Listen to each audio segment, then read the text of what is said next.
la reine Elisabeth II soufflera sa 96e bougie le 21 avril 2022 prochain. Jusqu'à il y a récemment, la monarque a toujours été un exemple de vitalité. Seulement, ces derniers mois ont été plutôt éprouvants pour elle.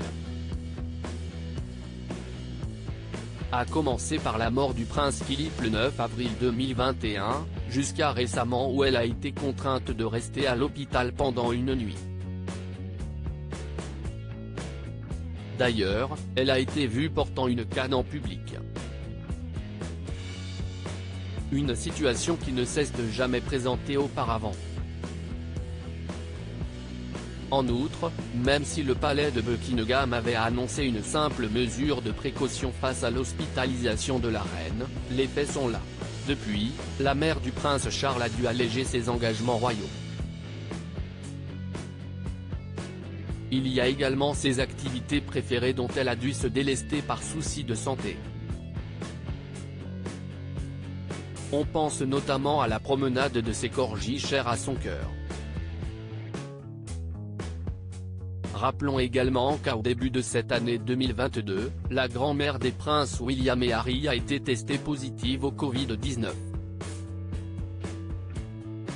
Malgré tout, la reine Elisabeth s'en est remise.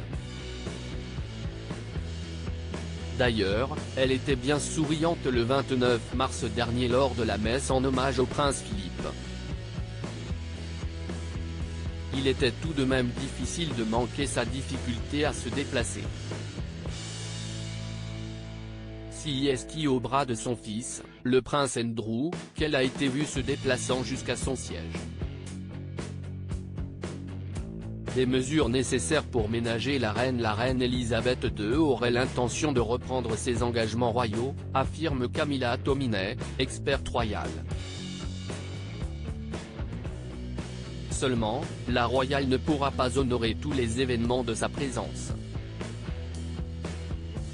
Les gens vont venir voir la reine, plutôt qu'elle ne se rende chez eux, a estimé Camilla Tominey à Télégraphe.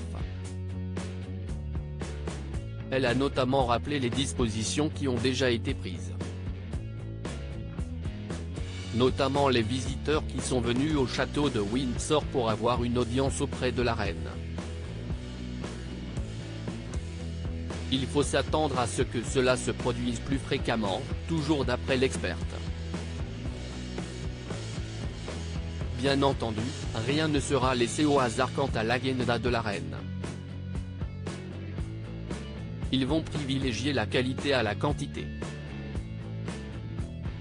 La monarchie est en train de changer sous nos yeux et ce n'est sans doute pas une mauvaise chose, continue l'initié.